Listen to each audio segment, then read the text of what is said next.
فوج یہ سمجھتی ہے کہ ہم اس ملک کے مسائل کو حل کر سکتے ہیں۔ جتنی دفعہ بھی وہ آئے ہیں ملک کی حالات کو پہلے سے زیادہ برے حالات میں چھوڑ کے گئے ہیں۔ پھر ایک سٹیج آ گئی، ہم نے کہا کہ اب وہ سٹیج آ گئی ہے کہ آپ دوبارہ الیکشن کرائیں، نہیں تو ہم آپ کو نکال دیں گے۔ یہ ہم نے بھٹو صاحب کو کہا میٹنگ میں۔ پاکستان کا ایک طرح سے شروع سے ہی جمہوریت کا مسئلہ اس لیے بھی رہا ہے کہ تاریخی طور پر تو یہ کوئی جمہوری ریاست تو تھی نہیں۔ عوام کا حق تھا یہ کہ میں اگر عوام کی توقعات پہ پورا نہیں اترا تو مجھے اقتدار میں رہنے کا کوئی حق نہیں ہے۔ یہاں تو فیصلہ کسی اور نے کیا۔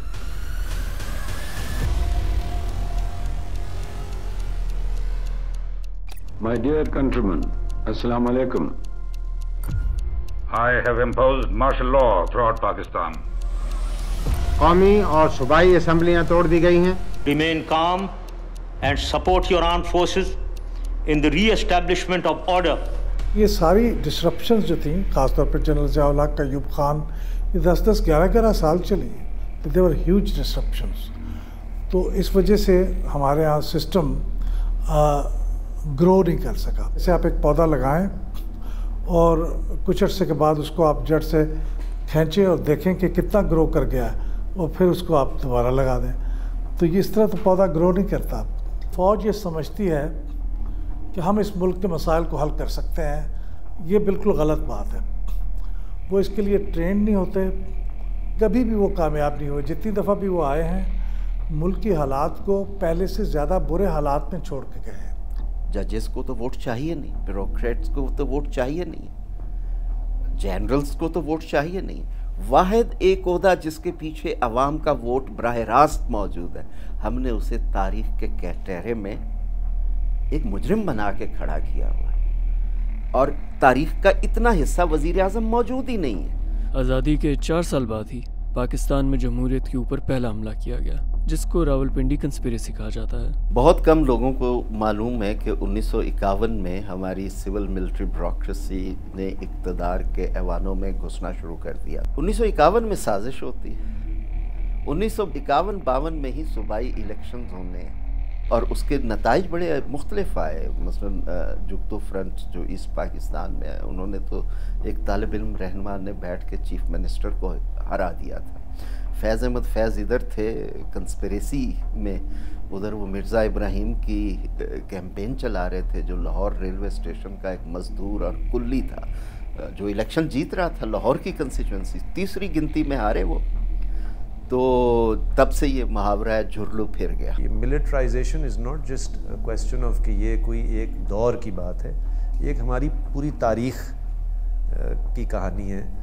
اور یہ جو تاثر ہے کہ جی جب ایک دفعہ مارشل لاء ختم ہو گیا تو اب جمہوریت جو ہے نا وہ آسمان کو چھو رہی ہے، یہ تو میرا خیال ہے اگین ویری سمپلسٹک، کیونکہ ان مارشل لاء کے پیریڈز کے اندر کیا ہوا، کیسے ریاست کی حیت کو مزید یعنی کہ ان ڈیموکریٹک اس کے اندر مزید آپ کہہ سکتے ہیں کہ لیئرز بڑھتے چلے گئے۔ پاکستان کی عوام نے 3 دہائیوں سے بھی زیادہ وقت فوجی حکمرانی یعنی مارشل لاز میں گزارا، لیکن ان مارشل لاز کے پیچھے کی وجوہات کیا تھیں؟ اب دیکھیے ایوب خان کا جو مارشل لا تھا اس میں بنیادی وجہ یہ تھی کہ وہ مارشل لا ایوب خان نے لگایا تھا، وہ مارشل لا اسکندر مرزا صاحب نے لگایا تھا، لیکن چیف مارشل لا ایڈمنسٹریٹر چونکہ فوجی ہو سکتا ہے تو وہ ایوب خان چونکہ کمانڈر ان چیف تھے تو ان کو لگا دیا گیا۔ کانسٹیٹیوشن بن چکا تھا 1956 میں۔ اب وہ جو الیکشن ہونا تھا اس کے نتیجے میں ان کا خیال یہ تھا کہ بہت ہی تبدیلیاں آئیں گی، اور اسکندر مرزا صاحب کا خیال تھا کہ وہ شاید پریزیڈنٹ نہیں رہ پائیں گے، گورنر جنرل نہیں رہ پائیں گے، اور اقتدار ان کے ہاتھ سے سلپ ہو سکتا ہے۔ تو اس کی بنیادی وجہ تو یہ تھی، حالانکہ بعد میں ایوب خان صاحب نے ان کو بھی نہیں رہنے دیا۔ یحییٰ خان صاحب نے جب یہ کیا، ایوب خان صاحب کے خلاف موومنٹ چل رہی تھی، یحییٰ خان نے مجبور کیا ایوب خان کو کہ وہ ان کو پاور ہینڈ اوور کریں، اور جو کانسٹیٹیوشنل طریقہ ہے اسپیکر کا اس کو نہ دیں، اور یحییٰ خان صاحب نے مارشل لا لگا کے کانسٹیٹیوشن کو ابروگیٹ کر دیا۔ تیسری دفعہ جب مارشل لا لگا تو اس وقت بھی ملک کے اندر حالات خراب تھے، افراتفری کا عالم تھا، بھٹو صاحب کے خلاف موومنٹ چل رہی تھی، اور ضیاء الحق صاحب نے سمجھا کہ وہ اس وقت موقع سے فائدہ اٹھا کے ٹیک اوور کر سکتے ہیں۔ مشرف صاحب جو تھے ان کی وجوہات تو یہ تھیں کہ مشرف صاحب کو ہٹا دیا گیا تھا، تو انہوں نے اپنی پوزیشن پہ برقرار رہنا ان کے لیے بہت اہم تھا۔ انہوں نے ملٹری کو کے ذریعے اپنے ہٹانے والے وزیر اعظم کو ہٹا دیا اور خود ٹیک اوور کر لیا. تو یہ سب کی وجوہات ہیں، لیکن ان سب میں ایک کامن وجہ ہے کہ یہ قانون اور آئین کے خلاف ورزی تھی، اور اس کے نتیجے میں ملک پہلے سے بدتر حالات میں چلا گیا جب یہ فوجی گئے. 75 میں آزاد کشمیر پہ جو الیکشنز ہوئے اس میں بھٹو صاحب نے کوشش کی کہ ان کی پارٹی جیتے، اور انہوں نے ریگنگ کروائی 75 میں. نتیجہ یہ ہوا کہ اپوزیشن پارٹیز پی این اے جو انہوں نے کہا کہ ہم نہیں مانتے یہ الیکشنز. اس کے بعد 12 اپریل کو جو پروونشل الیکشنز ہونے تھے وہ کہتے ہیں ہم بائیکاٹ کرتے ہیں، ہم 12 اپریل کو پروونشل الیکشن میں حصہ نہیں لیں گے. 7 مارچ 1977 سے لے کے 4 جولائی 77 تک کتنا پیریڈ ہے؟ 4 مہینے. 4 مہینے میں نہیں ہوا تو فوج نے کتنا انتظار کیا؟ فوج کا دم دیکھیں، فوج نے گالیاں کھائی، چھتر کھائے، سارا کچھ کیا ہم نے، لیکن گورنمنٹ کو سپورٹ کیا. ان 4 مہینے میں پھر ایک سٹیج آ گئی. ہم نے کہا کہ اب وہ سٹیج آ گئی ہے کہ آپ دوبارہ الیکشن کرائیں، نہیں تو ہم آپ کو نکال دیں گے. یہ ہم نے بھٹو صاحب کو کہا میٹنگ میں، کیبنٹ میٹنگ میں. ان کا جواب تھا میں سیاسی بندہ ہوں، میں ہینڈ اوور نہیں کر سکتا، آپ جس دن بھی ٹیک اوور کرنا چاہتے ہیں کر لیں. تو یہ کوئی ڈھکی چھپی بات نہیں تھی جو کو تھی. تو ہم سرعام ہم نے بتا دیا تھا کہ کہنا مانو ہمارا ملک کو بچانے کے لیے، ٹھیک راستے پہ لانے کے لیے، نہیں تو ہم وہ کام کریں گے جو ملک کی بہتری کے لیے ہے، ٹیک اوور کریں گے. نہیں جمہوریت تو ہونی چاہیے لیکن بنیادی ہونی چاہیے. ایوب خان صاحب نے کہا. یحییٰ خان صاحب بھی جسٹس کارنیلیس سے کوئی آئین وائن لکھوا رہے تھے. ضیاء الحق صاحب نے کہا نہیں وہ انصاری کمیشن رپورٹ لکھوائی کہ اسلام میں تو سیاسی جماعتوں کی گنجائش ہی نہیں، یہ تو اختلافات پیدا کر. اور اس وقت ایک قائد اعظم کی ڈائری بھی نمودار ہو جاتی ہے کہ وہ اپنے ہاتھ سے، نہ وہ قائد اعظم پیپر میں آئی کبھی، نہ کہیں انصاری کمیشن رپورٹ میں آ جاتی تھی. صدارتی نظام شاید بہت اچھا.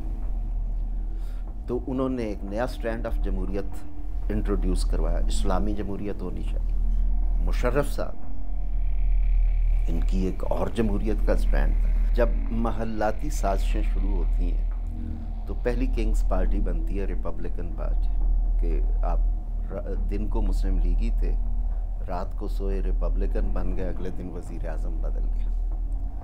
پھر آپ کا ایک جنون رہا کہ یہ ایوب خان صاحب کا بھی تھا، ضیاء الحق صاحب کا بھی تھا، کہ غیر جماعتی بنیادوں پہ انتخابات. انہیں بھی اسمبلی کے اندر آ کے کنونشن مسلم لیگ بنانا پڑی. دوسروں نے بھی آفیشل مسلم لیگ بنی، جس کے بعد میں کئی دھڑے بنے اور آج بھی موجود ہیں. پھر ہم پیٹریوٹس بناتے ہیں، سب کچھ کرتے ہیں. پولیٹیکل پارٹی کے انسٹیٹیوشن کو آپ جتنا نقصان پہنچائیں گے اس سے ٹرپل نقصان آپ کی جمہوریت کو پہنچے گا. کیا پاکستان کی تاریخ کا بھی اس خستہ حال جمہوریت میں کوئی کردار تھا؟ کیا پاکستان پیدائش سے ہی ایک جمہوری ریاست نہیں تھی؟ کیا پاکستانی قوم ایک قوم نہیں تھی؟ پاکستان جمہوریت کی پروڈکٹ ہے. اگر جمہوریت کمزور ہوتی تو پاکستان نہ ہوتا. اس کی وجوہات ہیں. جو تحریک تھی جس کو ہم سیلیبریٹ کرتے ہیں قرارداد پاکستان کی صورت میں یا جد و جہد کی صورت میں، وہ سیاسی جماعتوں نے چلائی. دوسرے نمبر پہ جو فیصلے ہوئے، معتبر فیصلے تاریخ میں، وہ انتخابی عمل کے نتیجے میں ہوئے. کہ 1937 کے انتخابات کے نتائج وہ نہ ہوتے تو شاید 1940 نہ آتا، اور 1946 کے انتخابات نہ ہوتے تو پھر شاید. تو یہ سارا جمہوری عمل تھا. پاکستان کا ایک طرح سے شروع سے ہی جمہوریت کا مسئلہ اس لیے بھی رہا ہے کہ جو ہمیں ریاست ملی ہے نا، وراثت میں، یہ اس کا کوئی جمہوری ادارہ تھا ہی نہیں. یہ چونکہ نوآبادیاتی ریاست تھی اور اس کے اندر فوج تو تھی، پولیس تو تھی، عدلیہ بھی تھی، محکمہ مال بھی تھا اپنے، یعنی کہ آمدنی جمع کرنی تھی انگریزوں نے، لیکن کوئی پارلیمان تو نہیں تھا، کوئی عوام کی نمائندگی کرنے والا ادارہ تو نہیں تھا. تو تاریخی طور پر تو یہ کوئی جمہوری ریاست تو تھی نہیں. جب 47 کے بعد آئین ساز اسمبلی بنتی ہے، بہت سارے اس آئین ساز اسمبلی میں جو بظاہر عوام کے نمائندے تھے وہ ایسے خطے سے تعلق رکھتے تھے جو ایکچولی پاکستان کا حصہ نہیں بنا، جس کو یو پی سی پی کہہ سکتے ہیں۔ دستور بنانے میں ہمیں بہت دیر لگی۔ جب بنایا ہے 1956 میں تو بدقسمتی سے صرف 928 دن چلایا، اور پھر میجر جنرل سکندر مرزا اس وقت کے وزیر اعظم فیروز خان نون کو خط لکھتے ہیں کہ جناب مجھے لگتا ہے کہ ملک اور دستور اکٹھے نہیں چل سکتے۔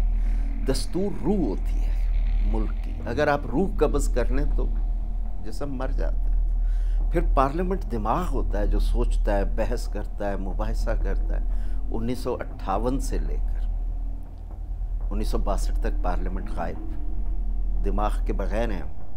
پھر 72 تک پارلیمنٹ نہیں ہے، 69 to 72۔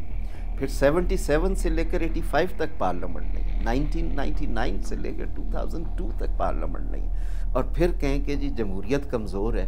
عوام کا حق تھا یہ کہ میں اگر عوام کی توقعات پہ پورا نہیں اترا تو مجھے اقتدار میں رہنے کا کوئی حق نہیں ہے۔ یہاں تو فیصلہ کسی اور نے کیا۔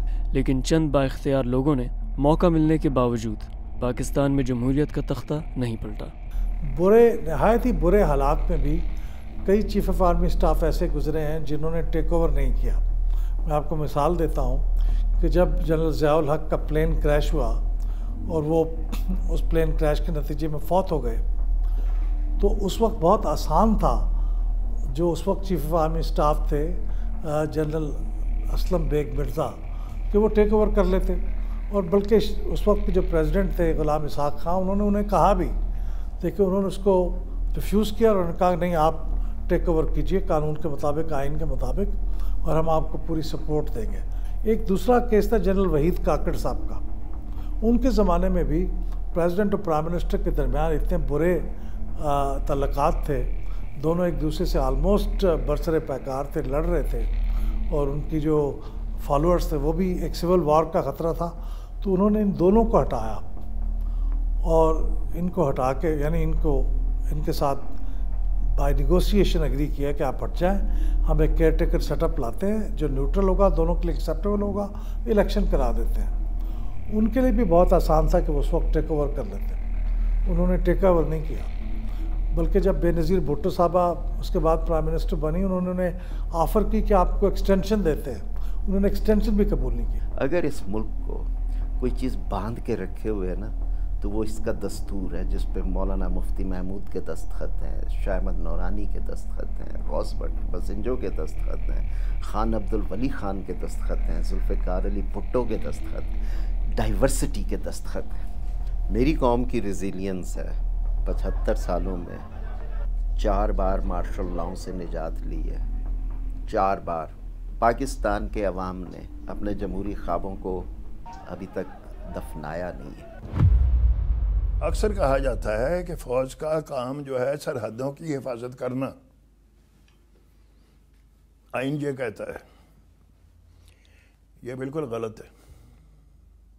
یہاں پہ جب بھی لمبی آمریتیں رہی ہیں تو یہ اتفاق نہیں ہے کہ امریکہ نے انہی ادوار میں آپ کو پیسے دیے۔ کاسٹ آف ڈوئنگ پالیٹکس اتنی بڑھ چکی ہے کہ میں اور آپ تو نہیں برداشت کر سکتے۔ DGISI جو جنرل محمود ادھر تھے، ان کو بھی بتایا کہ آپ ہمارے ساتھ ہیں کہ نہیں۔ چیف آرمی اسٹاف نے مشورے دے دیں گے، فیصلہ وہ جو کرے گا پھر سب کو ماننا پڑے گا، لیکن جب وہ باہر اس سسٹم کے اپلائی کرنا چاہتے ہیں تو وہ نہیں کر پاتے، ناکام ہو جاتا۔